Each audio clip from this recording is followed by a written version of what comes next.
رولا. تامر. اخيرا. فاينلي. اه يعني يعني قد ايه اخيرا صرنا عم نجرب نتلاقى. قعدنا فاينلي. فترة. يا طيب انا يعني اشرح لك سريعا البودكاست بتكلم على ايه. احنا يس. 23 كلمة مستوحاة من الرياضة مهم. وبنتكلم فيهم في الحياة. اوكي. فاطلب منك انك تبدأي من 1 ل 23 براحتك خالص وشوية تيرمز اشرح لي عليها في هشرح لك يعني لو في حاجة وقفت معاك هقول لك يعني دي معناها ايه عارف احنا بالظبط. البنات مع الفوتبول مع مش قوي يعني. خلاص اوكي. آه... نبدأ على طول. اوكي. طب يلا بينا. ابدأي اختاري من 1 ل 23 اي رقم. 12. اشمعنى 12؟ بحب الارقام الزوجية. اه. مم. قليل على فكرة اللي بيحبوا الزوجي، أكترية كله فردي مع ان فردي فردي. رقم الحظ عندي هو رقم 7. اوكي. يس. بس طب ليه بقى رقم الحظ 7؟ معرفش، دايما كل ما ببص على حاجة حلوة وكده او في رقم بلاقي رقم 7. اوكي. فدايما بيديني حاجة كده طاقة إيجابية الواحد بيتفائل بحاجة، دي حاجة اه. كويسة يعني. طيب عندنا 12 البروبلمز، المشاكل. طبعا عندنا في مم. الرياضة دايما في مشاكل. اللعيب راح من هنا راح من هنا، مشاكل في الملعب، مشاكل مع المدرب، مشاكل مع النادي، حاجات كده كتير جدا. انتي تعاملك ازاي مع المشاكل؟ شوف، سؤال مهم علشان أنا عندي شخصيتين في الموضوع ده. شخصيتين بس؟ 7 شخصية. بس خلينا نتكلم عن شخصيتين اوكي. بس عشان الناس شوية تشوف الدنيا. أحيانا بكون هادية جدا وبتعامل بعقلانية، وبتعامل بحتة اللي هي لأ، خلينا نشوف الحاجة من بعيد شوية، وخلينا نشوف الدنيا أهدى وندرس الموضوع عشان ما نخسرش تبعات ردود فعلنا. مم.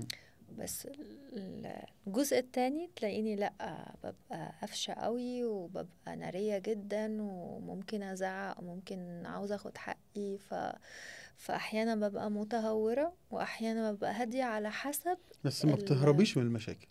اصل خالص. في ناس لما بتحصل لهم مشكله بيهربوا، مش عايز يواجه المشاكل، بيحاول وبيجي له اكتئاب وممكن يبعد يعني لا، أنا بيجيني اكتئاب إذا ما واجهت. يا أنا إذا ما واجهت، لأنه تعلمت بالحياة إني واجه. مم. بمرض زيادة إذا ما واجهت تامر، مم. لأنه هو ضعف، عدم المواجهة ضعف. أحيانا تضطر إنه تعتمد سياسة الصمت اوكي. وتطلع، يعني مثل ما بيقولوا الجمل بما حمل، بنسيب كل حاجة ونطلع. لأ، بس أحيانا ده بيكون كمان رد قاسي إنك يبقى تسيب حل طبعا. الجمل. بس تجاهل. في مواقف ليها علاقة في حياتك وفي شغلك وفي الناس اللي معاك.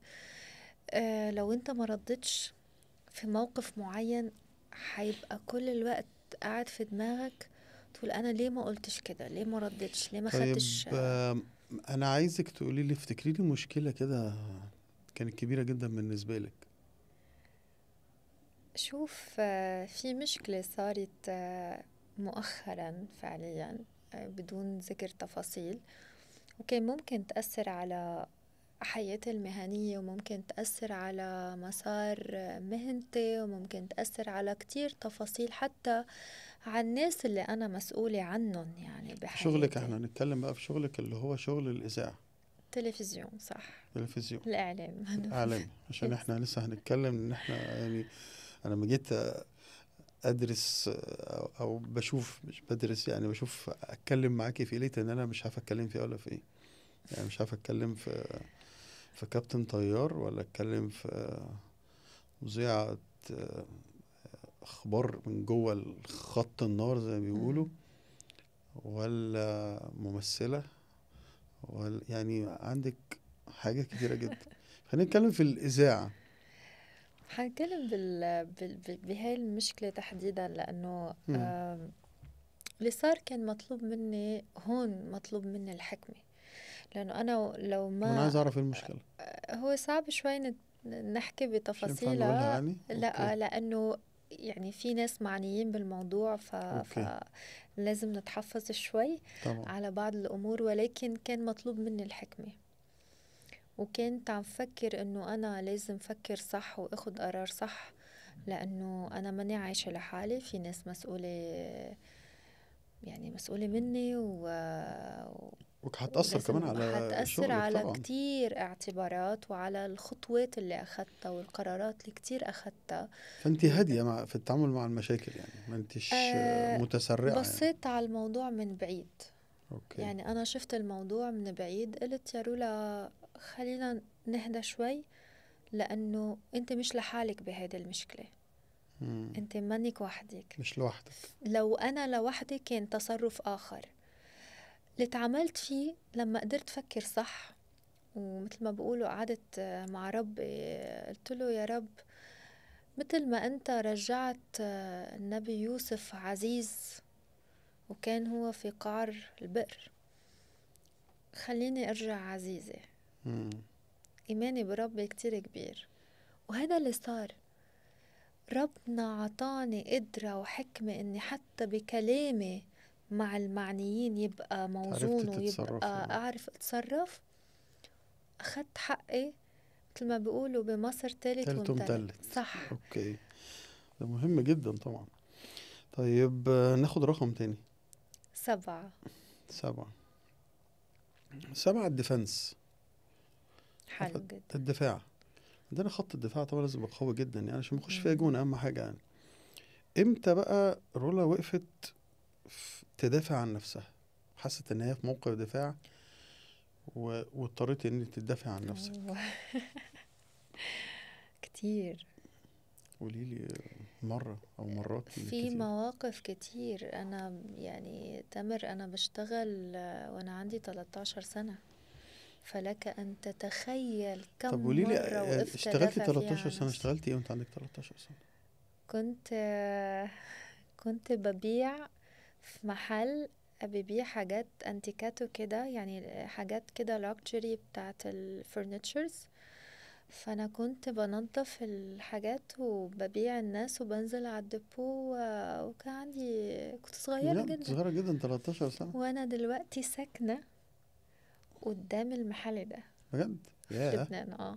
طب بتحسي بإيه بقى لما بتشوفي كده؟ كل ما امرق من حد هيدا المحل بضحك، مم. بتذكر قد ايه كنت قوية، وبتذكر قد ايه كيف كنت حط الساكادو على ظهري، الشنطة على ظهري وصغيرة، وبعدين بتذكر لون الشنطة، لونها عسكري، زيتي عسكري. اوكي. امرق والشنطة فيها الساندويتش طب وايه بتاعتي. اللي خلاكي تشتغلي وانت صغيرة كده؟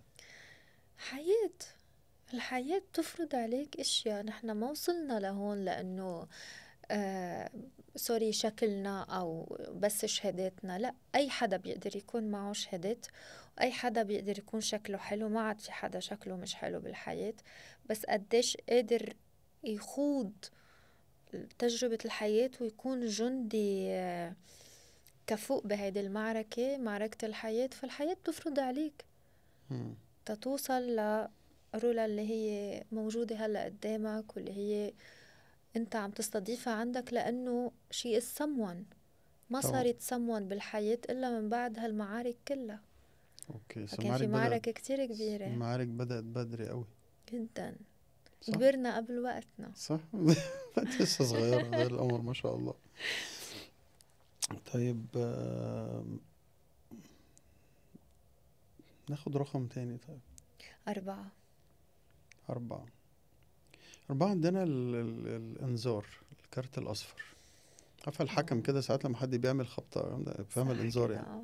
طيب امتى رحت اديتي إنذار لحد، طلعتي له إنذار كده وقلتي له آخر مرة ما تعملش الموضوع ده تاني، مش هقبل الموضوع ده؟ والله شوف، دايما بعملها مع الناس اللي عاوز تدخل حياتي. اوكي. فبدي انذار لما بعدل 10 11،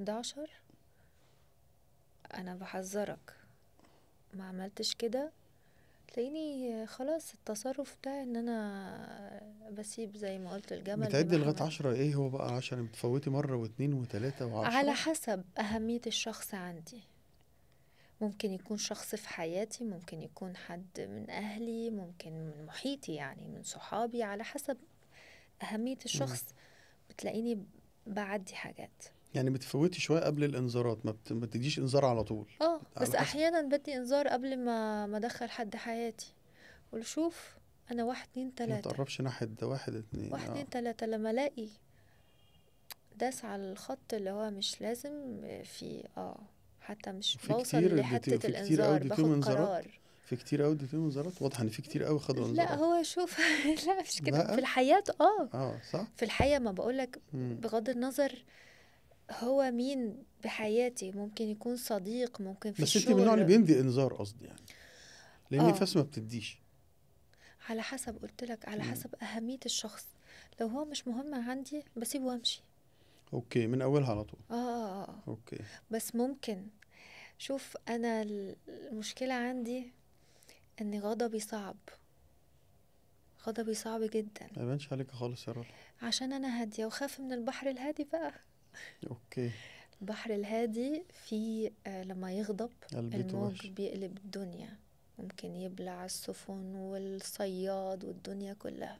وانا كده عشان انا كل الوقت هادية وبتعامل بطريقة كويسة بس لما عاوز تيجي تدخل على السيركل بتاعتي بطريقة مش مسموح لك فيها، لا. فرد فعلي يعني انا هل رولا ممكن متقربي استعد ان قوي؟ انا اخسر حاجات عشان موقف. طب هل انت، بمناسبة بقى السيركل بتاعتك، يعني هل انت السيركل بتاعتك بتدخلي فيه ناس كتير ولا مش قوي؟ لا السيركل القريبة مني لا لا. لا. عندي معارف كتير قد ما بدك، عندي معارف من هون لبكرة، بس الناس اللي جوا حياتي لا. قليلين. والناس بتفكر لأنه أنت بتطلع عن تي في فأنت عندك ناس ومعارف وتضلك تروح وتجي، أبدا. الناس كتير قليل بحياتي، بظهر مع ناس معينة بحياتي، بدخلهم عبيتي ناس معينة. واللي بده يعرف عن رولا بده يمرق بكتير اختبارات ليعرف مين رولا، اللي هي في تفاصيل يمكن أنا فرجيها للناس، ما عندي مشكلة الناس كلها تعرفها، وفي اشياء ما حدا بيعرفها، اكيد طبعا يعني واللي بيعرفوها بيكونوا مرقوا بكتير اختبارات لوصلوا لمرحلة انه هن بحق لهم اني انا سلمهم هيدي الراية. وهل انت بتثقي في الناس بسرعة ولا؟ لا كنت بعدين لا صعب. ليه؟ لانه بتفكر احيانا انه انت كل الناس مثلك، او كل الناس منيحة، او كل الناس اذا ضحكولك فهن. that's why قلتلك الحياة بتعلم، وتعلمنا يعني من كنا بكير. بنثق زمان سهل قوي، دلوقتي لا، كنا طبعا لما نلاقي حد بيطبطب بيضحك فتلاقي لا ده كويس ده تمام، بعدين تلاقيني لا ده غلط جدا. عشان تثق بالشخص ده فلازم يعدي حواجز كتير عشان تديله حقية انك انت تقوله تعالى منك ادخل على حياتي بثق فيك.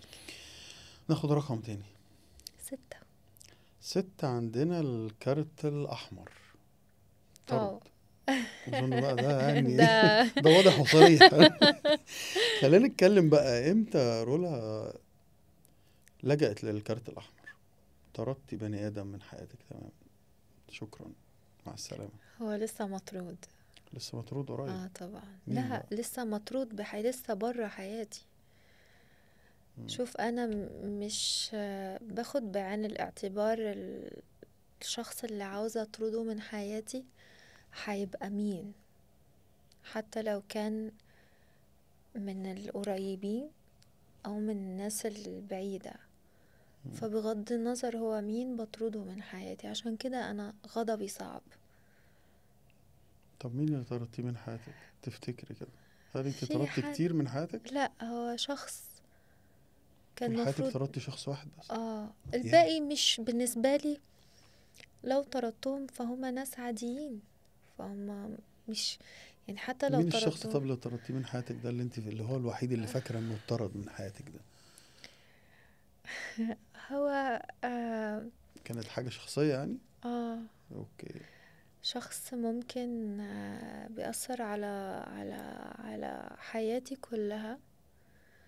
اضطريت ان انا اخد الموقف بغض النظر قربه مني، هو مين في حياتي. مم. فخدت القرار زمان جدا واضطرد وانا كنت تماما. اصغر. كنت صغيرة. مم. واتطرد ولسه مطرود وهيفضل مطرود. ما هو اللي اتطرد خلاص بيطلع بره، خلاص انا طردته تماما مفيش يعني. يعني طب امتى طردتي فكرة من دماغك؟ كتير. هل طردتي ايه الفكرة اللي ممكن كانت في دماغك مقتنعة بيها جدا وفي الاخر قلتي لازم اتخلص من الفكرة دي وطردتيها تماما؟ شوف، هو في افكار بتيجي على دماغنا احنا كبني ادمين نفتكرها ان هي تبقى افكار كويسة، افكار حلوة. بعد كده بنلاقيها على مدى التجارب في الحياة بنلاقيها افكار مش حلوة، مم. افكار ممكن تأذينا. ولو احنا خطينا الخطوة دي هنلاقي نفسنا رحنا في المتاهة اللي مش عاوزينها. طب ايه اللي فبيبقى المبادئ والدين والأخلاق بتقف بالنص. لا ما تعملش كده، لا ده غلط، لا. طب ايه الفكرة اللي طردتيها من دماغك؟ في ايه الحاجة؟ يعني انا دايما احيانا بتكلم في حاجات مبهمة، بس في حاجات ليها علاقة. مثلا ادي لك مثال مم. صغير كده يعني عادي ان اه. احنا نتكلم فيه. مثلا بما ان انا بمثل، مم. ففي مثلا اتحطيت في موقف في دور بين انك تختار المبلغ اللي هم عرضوه عليا مم. وبين الدور. اوكي. فكان في ميزان كده، المبلغ كبير والدور لا. هنا طردت الفكرة كلها من دماغي عشان الدور مش هيناسب مبادئي، مش هيناسب الايمج بتاعتي، مش هيناسب مم. رولا صورتها بعدين قدام future family، قدام future kids, children, her فهمتك. future مش هتنفع، husbands. مش شبهك يعني. مش مش هتقدري تخلي دي حاجة فقلت عندك يعني. لا، ازاي احط فطردت واخدت قرار بعدها ان اي حاجة تيجي تتعرض عليا بالشكل ده لا، هي مرفوضة تماما. طب خلينا نتكلم على التمثيل بقى، انك جبت سيرة التمثيل. اوكي. اوكي. خلينا نبدأ بالعميل. حلو. اوكي. علشان شخصية ناندا دي شخصية غريبة جدا، شخصية قوية جدا وحادة جدا وعندها تاتش كده. ذكورية شوي. ولكن بس عندها تاتش حساس جدا كده، بس بتحاول تخبيه في وسط مظبوط. يعني ناندا يعني. الشخصية دي قريبة منك؟ جزء كتير كبير. ليه بقى؟ لأنه أنا عندي نندا صغيرة جواتي وهي دايما اخدة الشق الذكوري بمحل، لأني اشتغلت عبكير ولأني بعتبر إنه هذا الشيء بيحميني بكتير من محلات. فاضطريت إني أطلع هالشخصية ناندا من أنا وصغيرة to build إذا بدك الحماية تبعي والقصر تبعي القلعة تبعي، لا أقدر أحمي حالي من، خليني أسميها، من وحوش الدنيا بوقت أنا كنت صغيرة. فربيت ناندا بوقت كان ظهرت طب وهل مؤخرا ناندا دي يعني. موجودة في الحقيقة؟ بتظهر ساعات بتظهر كتير لما بدي أحمي. بالشراسة دي شوف، القوية الرهيبة بمواقف لما الحلوة في نفس الوقت دي اللي هي فيه تركيبة كده.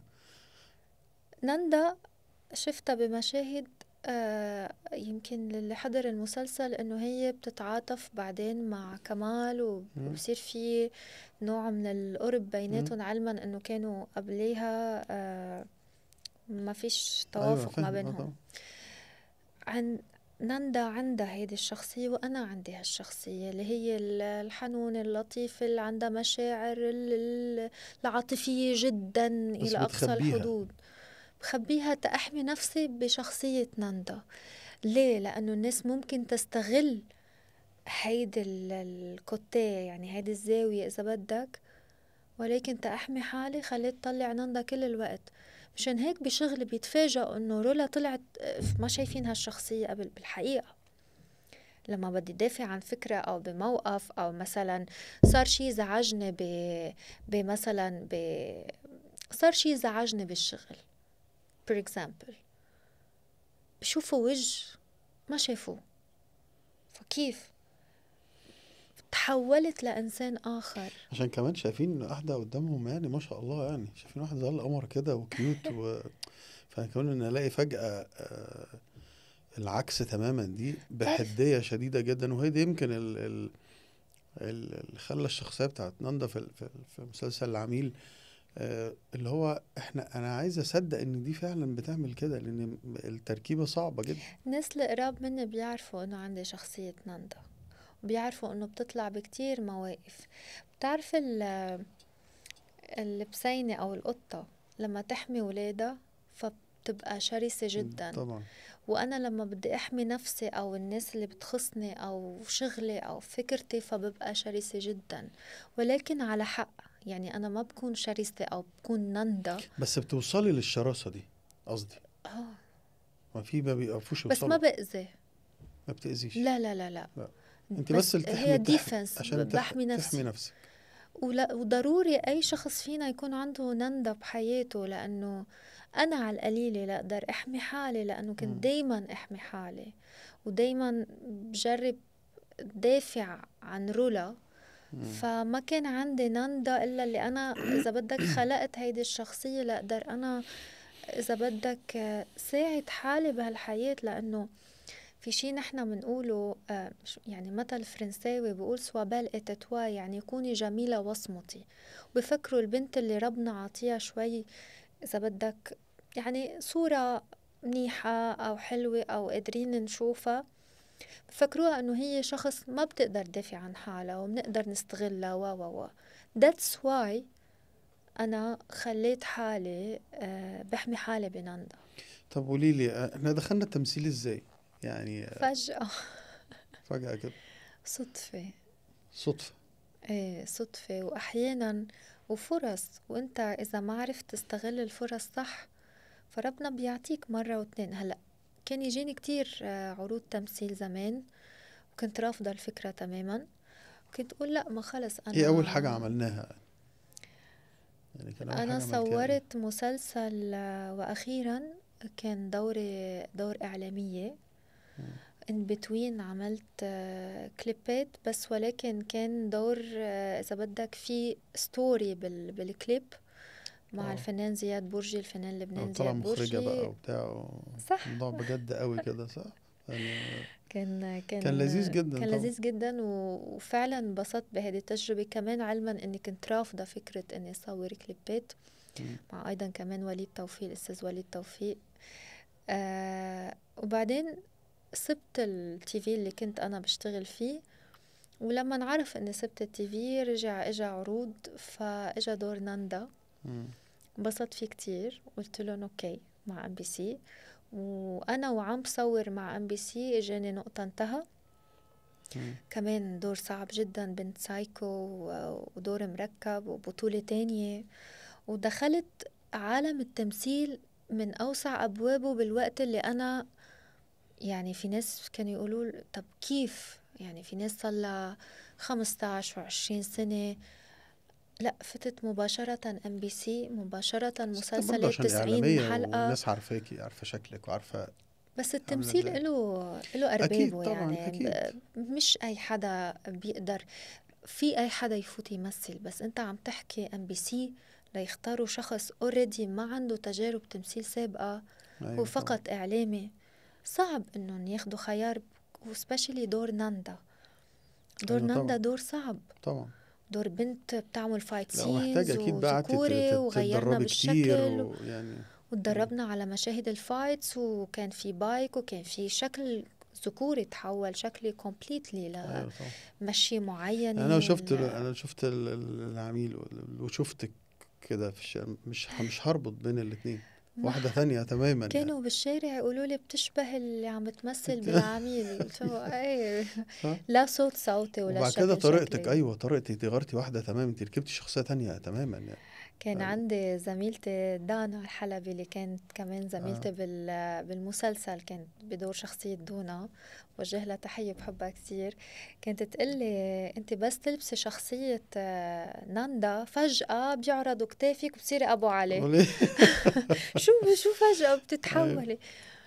على فكرة عملت حلقة مع دانا حلوة جدا، بس لسه ما دانا نزلتش جنين يعني. حبيبة حلقة قلبي. حلوة أوي. طيب خلينا نروح لرقم تاني. 3. 3 عندنا الكوتش. حلو. كوتش، مين الكوتش بتاع رولا بقى في الحياة؟ ممكن يبقى كوتش ممكن الواحد يبقى عنده كذا كوتش. الحياة الشخصية كوتش من وانت صغير، حياة في رولا. الشغل. رولا هي الكوتش بتاعت نفسها.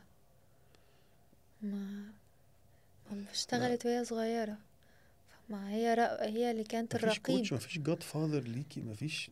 كانت الرقيب على نفسها. هي كانت ممكن ألجأ ببعض الأحيان لطبعا أشخاص يعني أكبر مني في انا ما الحياة توقعتش اجابة زي دي وعندهم. كده، زي دي خالص على فكرة، هو خالص. أحيانا في الحياة لازم تطبطب على نفسك وتبقى أنت بتربي نفسك في الحياة، فبتلاقي أنت الكوتش. بس صعب قوي حد ملوش جايد كده، ملوش. طب كنت عامل مع الموضوع ده ازاي وانت صغيرة؟ صعب جدا، صعب كتير إنك أنت تبقى بتعلم نفسك شو الغلط وشو الصح. طب مش بتعلم ممكن نفسك. اعلم نفسي غلط؟ ممكن طبعا، بس لما انت تنزل على الشارع وعلى الحياة فرح تشوف، رح تعرف شو الغلط الحياة وشو الصح. بتعلم جامد طبعا. ايه، يا اما بتاخدك على كتير غلط، يا اما الحياة بتاخدك على كتير صح. او بتاخدني في الاتنين يعني. ممكن تاخدك بالاتنين، بس شوف لما تاخدك بين الاتنين هو افضل عشان تعرف شو يعني غلط. بس طبعا الغلط اللي هو الغلط نسبي، فالغلط المقبول خلينا نقول، لأنه في مبادئ جواتك طبعا بتحكم كتير اعتبارات طبعا. كتير. فكرمال هيك كنت أنا الكوتش لنفسي لحد هالثانية. ممكن ألجأ بقلك لأشخاص، استشير، فضفض طب حتى في لبعض شغلك الأشخاص. في الإعلام.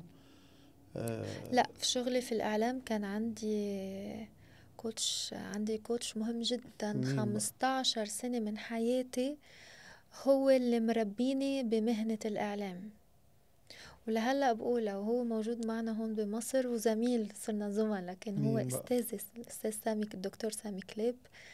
مم. دربني على الصحافة، دربني كيف بكتب الخبر، دربني كيف بحول تقارير أو لدقيقة ونص 180 كلمة لتقرير، كيف زيع عن نشرة. هو علمني الإعلام الحربي، وهو بعتني على أول معركة طلعت غطيتها عام 2013، كنت صغيرة. ولهلأ هو إذا بدك ماي جايد بالإعلام، وسيبقى دائما، لأنه هو قال لي كيف بصير مذيعة، كيف بقرأ الخبر. وهلأ هو مش بس يعني أستاذي هو صار صديق وأخ وأستاذي وعارف اللي هو صديق الصدوق. فهمت. اللي هو طب ما طلع ممكن كوتش هو مهم جدا دلوقتي، بس بالحياة بشكل عام. الحياة شوف، الشخصية ملكيش كوتش مثلا؟ لو حصل موقف معين في تجربة كده لا ممكن، ما بترجعي قلتلك تاخدي انت جايد من حد؟ بتلجأ للأشخاص وفيك تلجأ لهم، بس بختام نهارك انت بتاخد القرار، وانت بتستشير طبعا بتستشير اكيد. بتستشير بعدين تاخد قرارك. ليه؟ لأنه أول على آخر شوف، انت حتحط راسك على المخدة لوحدك، وحتسكر على حالك الباب، وحتنام على المخدة لوحدها، المخدة اللي هي حتعرف دمعتك امتى نازلة ولا مش نازلة. أشخاص بيسمعولك بس بوقت معين، بظروف معينة، على حسب وقتهم، not every day، مش كل الوقت. في ناس عندها حياتها مش قادرة تسمع لك كل الوقت، مش قادرين كل الوقت يكونوا حدك. طب انتي دمعتك قريبة؟ ايه ولا، ايه ام- ولا. امتى تبقى دمعتك قريبة يعني؟ بس افتكر الشخص اللي اعطيته بطاقة حمراء. ياه. ايه، صعب.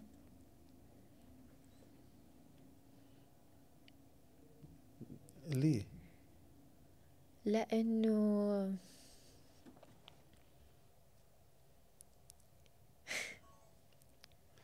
ليه مش موضوع المفروض عدى عليه كتير ومفيش؟ مم.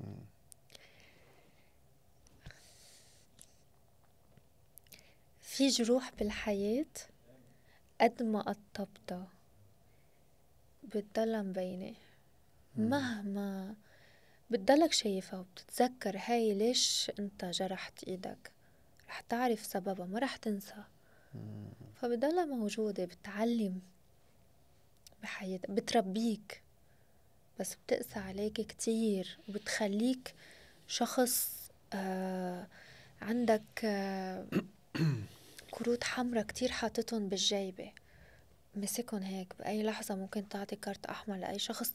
ممكن بس ده مش متعب شوية ان انا ابقى ماشي على طول من حاجة حصلت لي، اللي هو زي ما مشان بيقولوا هيك أنا كده؟ مخليته حامل هالبطاقة الحمرا برا، لأنه هو سبب كل هالبطاقات الحمرا الموجودة. يا نهار ابيض، ده صعبة موضوع صعب جدا. طبعا. الحياة مش كلها بتعطينا كل القصص اللي نحنا بدنا اياها بالحياة. اكيد طبعا. في ناس بتقلك اف نيالك انت او نيالك انت بتطلع على التي في كابتن طيار استاذ جامعة الاخ الاخ الاخ، بس ورا هيدا الشي نحنا عندك شغلة من اتنين: يا اما الوجع بخليك تروح لاماكن كتير بشعة وتكون انسان كئيب ومدمر وانسان مش ناجح، يا اما هيدا الشي بيطلع منك انسان رهيب بالحياة، يعني بس بدك بتفضل. تكسر الدنيا. طب انا هتروح من هنا الرقم 19، عندنا البين، آه. الألم. كطائر الفينيق، انا كلبنانية كطائر الفينيق. طائر الفينيق اللي هو انتفض من تحت الغبار وعلى جناحه وطار، مم. كل الغبرة والتراب اللي كانت عليه نفضها كلها وطلع. مم. فهو طائر الفينيق هو خليني اقول لك الشخصية او الكاركتر يلي بيمثلني بالحياة. طب كلميني عن البين. ايه الألم اللي انت لا يمكن تنسيه ابدا؟ هو نفس القصة دي؟ طبعا ده ولا الألم ممكن. الوحيد اللي في الحياة؟ لو حد لو نكشه كده لان في ألم بالحياة ممكن سنين بتعدي لا، انا خلص. بتكلم على الألم اللي بس موجود اول ما حد بس يقرب له بس. هيدا الوجع لو اجتمعت ملائكة الكون تطلب مني اني انسى هيدا الألم، ولا ممكن. صعب. في وجع بحياتك يعني مهما مرق سنين، وبرجع بقلك الجرح انت لو نكشته رح يرجع يطلع دم ورح تحس بالوجع وانت هلأ لو جارح ايدك رح تلاقي انه بعده معلم. لا بص، أنا ممكن عندي بس جروح مقرب لها خلاص، ما ممكن سايبة تحول سايبة الوجع، علامة، سايبة علامة بس، مش بس أكتر. حسب قوة الوجع مم. قديش. يعني مش هنعرف شوف الرصاصة القريبة بتوجعك أكتر من الرصاصة البعيدة.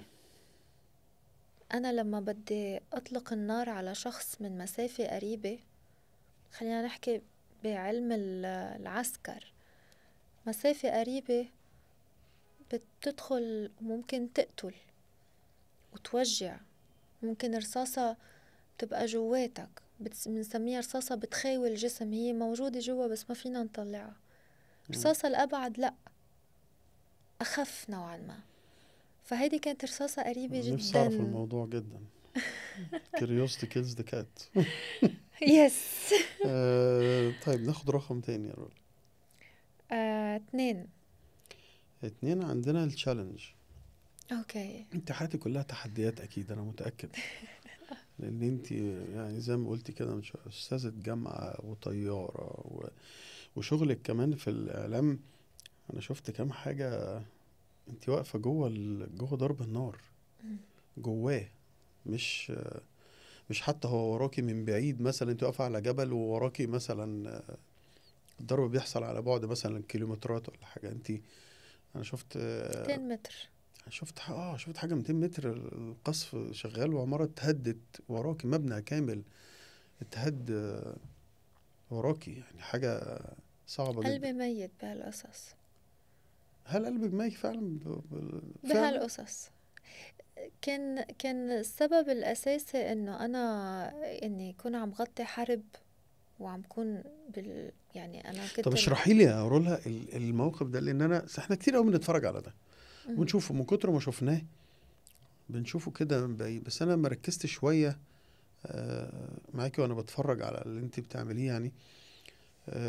حطيت نفسي مكانك قوي، لقيت ان الموضوع لا، ان انا بواقف وقصف ومستنيين الضرب، انتوا شايفين صح. الضرب وعارفين انه هيحصل ده، مم. وحصل فعلا. مبنى واقف بينك وبينه زي ما بتقولي 200 متر بالظبط. الموقف جوه عامل ازاي فعلا من كل حاجة؟ انت ممكن كلكم بعد الشر يحصل لكم حاجة في ثانية. شوف، الناس اللي كانت موجودة معي بتعرف شو كانت ردة فعلي، وبتعرف إنه أنا في بعض الأمور يعني نستوعب نحن الموضوع بعد ما نطلع ده كان من في الجنوب الموقف. صح؟ لا، كان في ضاحية بيروت الجنوبية، اللي هو اوكي. في برا بيروت، بره يعني بيروت. جنوب بيروت. جنوب بيروت اه. اللي صار إنه نحن كنا بمؤتمر صحفي جوا، وفجأة بيوصلنا تحذير إنه ابتعدوا عن هيدا المكان أو هالمنطقة. فاللي صار إنه أنا خلص علقت جوا، زملائي قدروا يطلعوا من المنطقة، أنا ما لحقت. فكان عندي خيار إني يا إما ضل بأرضي، يا إما أعمل الاستراتيجية الدفاعية اللي نحن كصحفيين مراسلين حربيين نستخدمها، اللي هي إنك تبتعد وتاخد الاحتياطات اللازمة. فنحن كان قدامنا خيار إني أنا ابتعد مسافة معينة، ودرعي للأمانة كان درعي فاضي، ما فيش صفايح. يا عم بحمل الدرع، لقيت اخد الدرع الغلط وانا طالعة على المنطقة انا وزميلي المصور. فلبسنا دروعتنا، لانه بغض النظر هي فاضية ولا لا، لازم انت تلبسوه. صحافي، لانه لازم صار ما صار تلبسوه. عليك قدام انت الرأي العام، اصيب صحافي. ف اللي صار اني انا اخدت الاحتياط وحطيت كاميرتي واتصلنا بالتلفزيون انه في ضربة رح تنزل هلأ. فانا حافظة الاستراتيجية اللي بيعتمدها الجيش الإسرائيلي عسكريا. يعني شو بيعمل؟ أول شي طائرة استطلاع على علو معين، بعدين بتسمع الحربة، بعدين ضربة تحذيرية، بعدين بعد كده الضربة الضرب الكبرى. فبين الضربة التحذيرية أو الحربة عرف إنه هي دقايق، فأنا على الهوا عم بقول حربي الآن، تحذيري دقائق ورح ينزل الصاروخ. ما كملت كلامي، كان الفيديو واضح، بالظبط. وكنت أنا الإعلامية الوحيدة بالمكان. كنت في أنا والمصور وكالة أخبار. طب احساس ساعة الانفجار ده، ساعة قلت يا رب، قلت على الهوا، قلت يا رب. احساسك من جوه ايه؟ يعني ايه اللي جه في بالك ساعتها؟ لان دي أهلي، ساعة. أهلي ماما. لأنه أنا بهالطريقة كنت عم بحمي أهلي. يعني أنا سبب إني أنا جزء كبير من إني نزولي بالميدان إني أفهم. أول شي أنا شغلي كان إعلام حربي، غطيت حرب سوريا ب2013، من بعدها قلت ما رح أغطي حرب. ولكن من كذا سنة لورا سألوني سؤال، إذا بصير في حرب بلبنان إنه بتنزلي أو بتعيدي التجربة؟ قلت لهم المرة اللي بنزل فيها ميدان حرب إذا صار في حرب ببلدي. ولما صار فعلا نزلت، قلت لهم عيب علي إني أنا غطي حرب 2013 ببلد مش بلدي، ولما يحصل حرب ببلدي أنا ما أكون موجودة، أكون باستوديوهات. نزلت على الأرض، بس كان السبب الأساسي إنه أنا أهلي أحميهم بطريقتي، أفهم هو كيف بفكر، وين عم بيضرب، كيف عم بيروح، وين التوزع الضربات. أهلي، اوكي. أهلي ماما خيي، اطلعوا هلأ، ما تمشوا هلأ. حتى وقت وقف إطلاق النار دقيت لوالدتي، قلت لها اليوم رح يبيدونا. تقلي شو ما اليوم وقت إطلاق النار؟ يعني إن شاء الله يا رب. رح يبيدونا ماما، رح يضربوا بيروت. قالت لي كيف يعني؟ قلت لها في هناك ما يسمى بالطلقة الأخيرة لمن تعود، والاستراتيجية الإسرائيلية تعتمد على أنه الطلقة الأخيرة تعود لهم. حتى آخر ثانية من وقف إطلاق النار. أنا ما كملت كلامي، بعتوا تحذيرات، بيتي هون محيط بيتي كله عم بينضرب. قلت لها ماما هاي التحذيرات هلأ انبعتت، ما عنا وقت. مام مكسور ظهرها، فصعب اني كنت عاملة حادث سيارة قبل الحرب بشهر، فبعده ظهرها مش تمام. الناس كلها عم تنزل بالشارع والاسانسير خلص الناس طالعة نازلة، وانا على الخامس بدي نزلها. اني قدرت هربها طلعتن على مكتبنا وين نحن قاعدين والصحفيين، وحميتن. وخيي نسينا شوية ورق بالبيت، فطلع عم بجيب هن ضربوا الضربات، فخلصوا ضربات، رجع طلع خيي تيجيب شوية ورق من البيت. بهاللحظة ضربوا من دون تحذير. أنا يمكن شريط حياتي بعلاقتي مع خيي مرق قدامي. قلت خيي راح، إنه هو طلع ضربه والضربة قريبة، فهو ضربه البناية اللي ورانا. فلك أن تتخيل تليفون بإيدي كيف عم بيعمل، عم بحاول اتصل بمديرة التغطية أوغاريد، بدي وجه لها كل التحية، أوغاريد دندش، يلي هي فعلا كانت إذا بدك عم بتكون بروتكتيف علينا. كنت معي على التليفون عم بقلها خيي وين، ما عم برد، عم دقله كتر خير الله حمينا الجاي. فكان جزء الحرب إن يكون قلبي قوي وقلبي ميت لا أقدر أحميهم. ناخد رقم تاني يا رولا. واحد عندنا الستارت، البداية، ضربة البداية بتاعت المباراة الصفارة. امتى كانت ضربة البداية بتاعتك انت اللي تحسيها، مش شرط عند الناس؟ انت ضربت ضربة بداية وقلتي انا هنا دي ضربة بدايتي، انا رولا؟ بعد ما اذا بدك طلعت من القناة اللي كنت اشتغل فيها سابقا، عم تحكي 2022. كنت في قناة ايه الاول؟ كنت في قناة الميادين. باخر اذا بدك سنتين قلت هلأ رولا عم بتبلش. ليه؟ لأنه بلشت درس طيران قبليها بكم سنة، ولما بلشت أطلع as a captain و as a pilot قلت لأ، هون رولا بلشت تعمل إذا بدك كارير حلوة وعم تتطور بعد أكتر. ليه؟ لأنه الناس ما كانت أبدا توثق إنه أنت you can do this or do that أبدا. ليه؟ كانوا يقللوا من إنه شو يعني بنت أنت عم تمزحي معنا، عم بتدرسي طيران، أو إنه أنت أستاذة جامعة. طب خلينا نتكلم القصة دي من أولها. إيه اللي خلاكي تروحي تدرسي طيران؟ رح أقول لك أنا أستاذة جامعة ومعي ماجستير إعلام. أوكي. وبعلم بالجامعة أوريدي، فبدي كمل دكتوراه. وكان في أزمة الدولار بالبلد، والدكتوراه تبعي كان لازم تندرس بالإيكول دكتوراه اللي هي مدرسة الدكتوراه بالجامعة اللبنانية عنا. فالاختصاص تبعي لغوه بالجامعة اللبنانية، فكان لازم حول على جامعة تانية. فقلت أنا ليه تضل ضمن هذا الإطار، وأنا بحب كتير أني أتطور بالحياة ويمكن عشوائي بدي أطلع على الفضاء، ما بقول لا. أوكي. قلت وبحب الطيران. خديني معك على الفضاء والله وانت يا ريت كنا نطلع أحسن من الكرة الأرضية بشوي. فقلت أنا ليه ضل حاكمة حالي بنفس المجال. لقيت ودايما بوقتها القرار كنت أنا بفترة شوي إذا بدك نفسيا صعبة، كنت مرقة بشوية ظروف، وأنا دايما وقت أمرق بظروف عدل شوي بتلاقيني رحت درست يمكن ياباني، تطلع حاجة جديدة، بطلع تجري فش خلقي بأشياء بتعلمها جديدة. فرحت لقيت في aviation school ورحت قدمت أيوة. جاتلك منين؟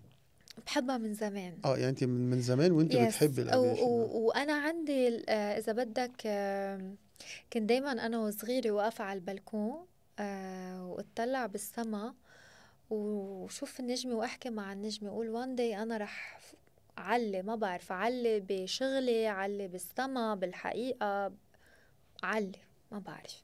مم. كنت اطلع على البلكونة نجمة كل ليلة واطلع احكي فيها.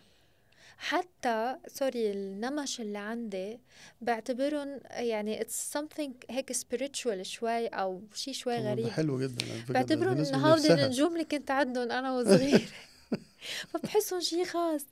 فلما اطلع بالطيارة ودرست طيران والناس ما عم بتصدق، كانوا يفكروا اني انا بروح بتصور بالمطار. اوكي. طيب اوكي تصورنا مرة 2 بس مش كل طب الوقت، قولي يعني لي، انت في قعدتي امتحانات، تدرسي قد في ايه بقى؟ 2 years، سنتين. سنتين، وستيل يعني هي فترة طويلة بتبقى، لأنه بين شغلي وبين الطيران، وطيران خاص مم. مش شركة يعني اوكي. مثل الميدل ايست خلينا نقول. آه وصعبة، مم. صعبة منه شي هين. فالناس كانت تقلل مني يعني. شوف كل شي بعمله بالحياة كان في المحيط اللي كان موجود بالشغل أو شوي بعيد عن الشغل كان يقلل من الشي اللي عم بعمله. إنه أنت بتذيع أخبار، إنه اعملي شي فاشن اعملي حاجة كده وبيوتي خفيفة كده وإيه. تليق عليك، يعني انت شو يعني انت انت مالك ومال انت الحاجات دي. انت بتعلمي بالجامعة، اكيد تلاميذك ما بيركزوا. اكيد انت بالطيران بتكوني عم بتعملي ميك اب انت وعم تسوقي، انه نو واي نطلع معك. ليه؟ طب تفتكري البنت الحلوة دايما سوا بال كل اتتوا، كوني جميلة واصمتي، هذا الشعار اللي ليه؟ لانه حقهم يفكروا هيك. ليه حقهم يعني؟ لانه في يعني انت كتير بتديهم بنات. الحق ان هم يفكروا كده يعني؟ مش عني بس بالمطلق ايه، لانه معروف انه هاي البنت اللي كتير حلوة او الحلوة هيدي بتهتم كل وقت بحالها. ولانه في نوع بنات راحوا جملوا انفسهم وعملوا عمليات تجميل لشكلهم، بس ما عملوا عمليات تجميل لأدمغتهم. لا دي ما فيهاش عمليات دي ما. فيك تصنع عملية تجميل للدماغ الفتاة الجميلة أو الفتاة بشكل عام، بالكتب، بالثقافة، مش بس بالكتب، بالحياة. اهتماماتك شوي تطلع برا ما هي نطاق لازم يبقى القصص دماغها اصلا شايفة ده، التافهة. يعني اهم حاجة ان دماغها تبقى شايفة ان هي لازم تعمل كده. انما الاكترية بيبقوا عايزين يروحوا ما هو شكلهم بس حلو تشوف خلاص. حالها على المراية، أنا بنت حلوة وأنا أي حدا وأنا فرصي سهل إن لا. طب قولي لي، انت لما بتبص للمراية بقى انت رولا، إيه.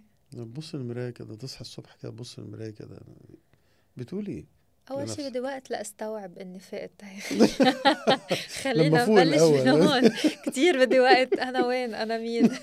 بعدين نبلش مرحلة المراية. بعد المراية طب نبص في المراية كده قوي، بتقولي ايه؟ أف شو قوية، يا أف شو قوية، مش شو حلوة، شو قوية. ايوه، انت تقول نفسك يعني، مش هتقول لا لنفسك حلوة. لا يعني كل البنات حلوين، ما عاد في بنت بشعة. لا فيه طبعا. خدها عند دكتور تجميل يومين ترجع لك مثل بيقولوا على بس لبنان ينفع في خلانج كل حاجة يعني. جديدة. بس إنها تكون قوية بالحياة ومسؤولة وجدعة وقد حالها وهي صعبة. مش أي بنت فيها تكون هيك بنت. لأنه دايما البنت تستند على الآخر. في رجل في حياتها، في أخ في حياتها، في أب في حياتها، في عمل بحياتها. طب انت رولا اتسندت على ايه؟ على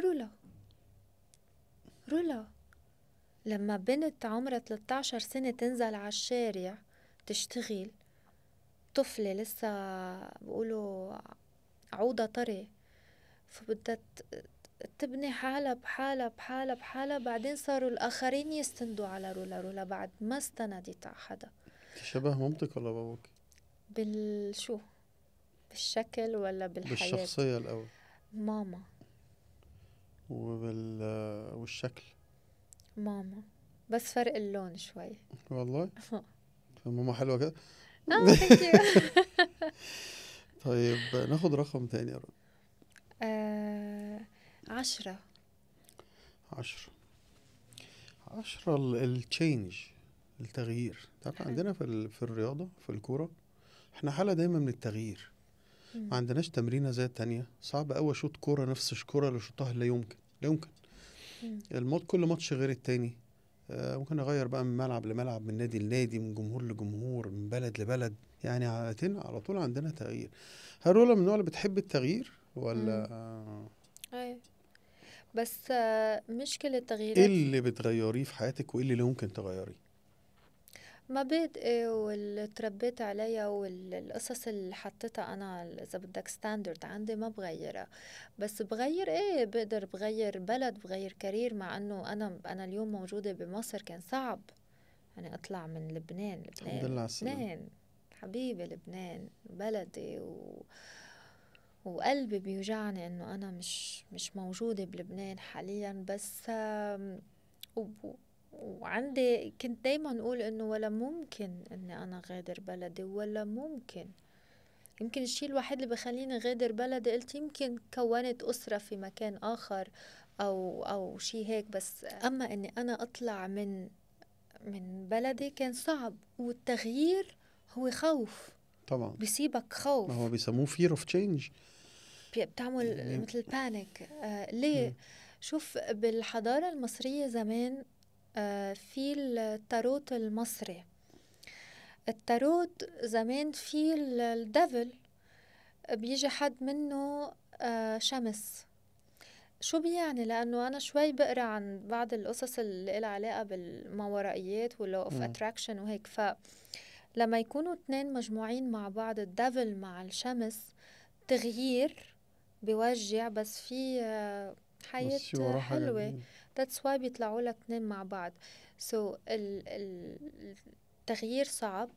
وايه بغير كتير، بغير يمكن عمل، ايه بغير كارير، ايه بغير اشخاص بحياتي، ايه بس غير قصص اوريدي انا حطيتها هول ايه اللي ولا ما ممكن. اتغيرش فيكي خالص من وانت عندك 13 سنة لحد دلوقتي؟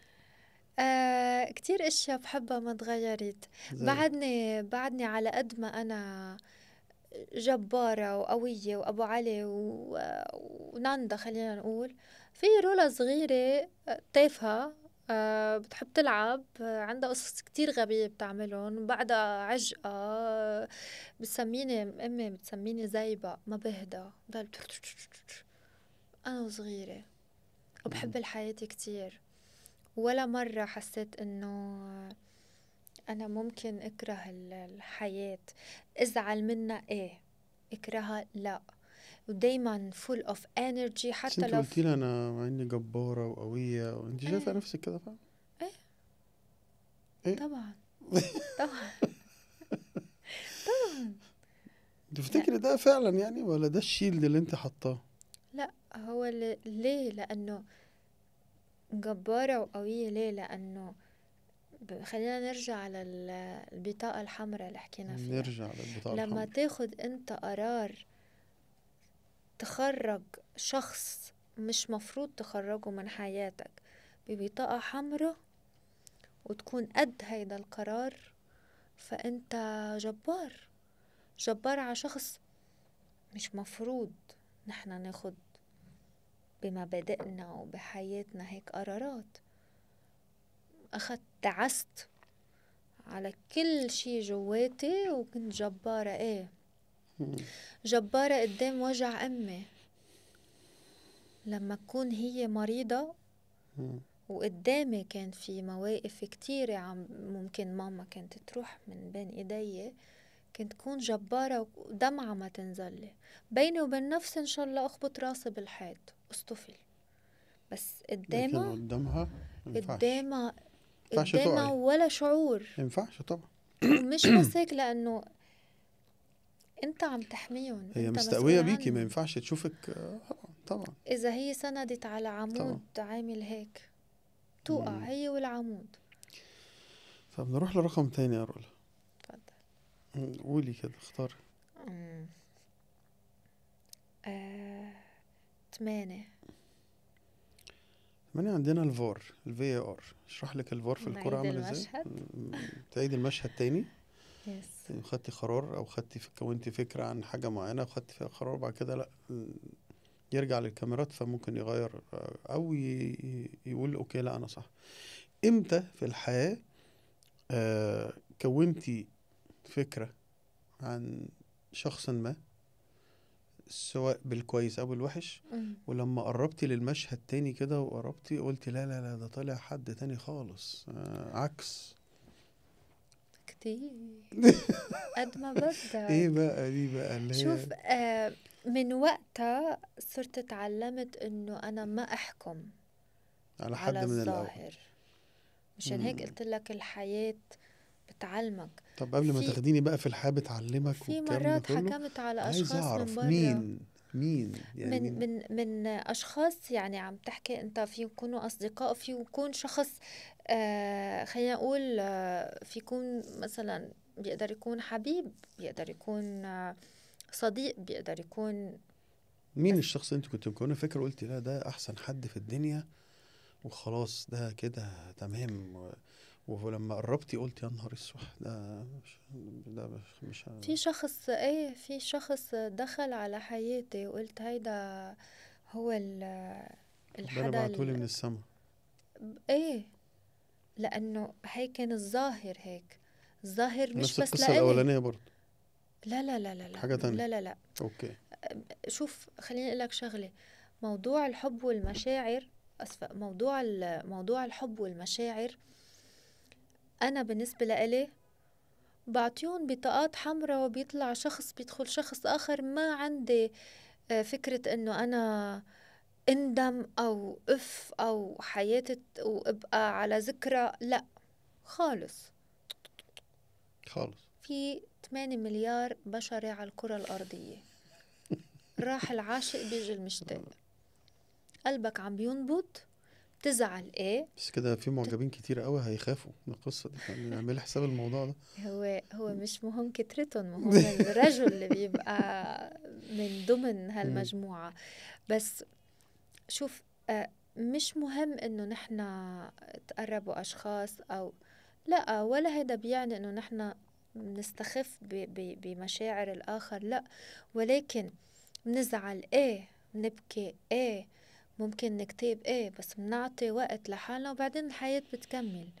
ولكن لما هيدا الشخص يعطيك ايمج معينة، الناس كلها مصدقته انه هو he's a good person، شخص منيح، ناني، بعدين نكتشف انه هو عكس كده تمام. عكس تماما. بالعكس عم بيأذيك وعم بيكون. دايما منقول ربنا ببعد عنا الأشخاص، لأنه لو عرفنا أنه بالمخفى شو عم بيحكوا عنا وشو الحوار اللي صاير، كنا نحنا صعقنا كتير. ربنا مم. بشيلون. وفي أشخاص حكمت عليهم أنا وبعترف فيها بالعكس إنه هن ناس مش منيح، لا لا لا لا. مين طيب بعدين اللي حكمت عليه كده من بعيد كمان كده؟ أشخاص بخلال حياتي، كان بالشغل أو طب بالحياة وشخصيات العامة. معروفة مثلا؟ أشخاص ممكن، طبعا مين كنت طبعا. عليه فكرة مثلا، او تقولي مثلا ما بحبوش قوي او كده، بس لما شفتيه او اتعرفت عليه قلتي ايه ده؟ في بدون ذكر أسماء، في ناس ليه بدون ذكر اسماء؟ دي ما بالمجال، ده حاجة لا كويسة. احتراما لا بالعكس. بالعكس انت بس بالعكس. احتراما لإلهم، بس مم. لما قربت عن جد لهالأشخاص أو لهالشخص، قلت واو، يعني هيدا يا ريت في منه كتير يا بالحياة، العكس تمام. على صعيد الإنساني، على صعيد المهني والحياة و وليتلي، خليني أقول لك شغلة، وهي شغلة كتير مهمة. أحد الأشخاص أنت يمكن إذا بتشوفه بتقول في شي he is different بالشكل وبطريقة الحياة و بس deep inside، يعني بتعرف اللي هو الملاك الحارس مم. بكتير تفاصيل.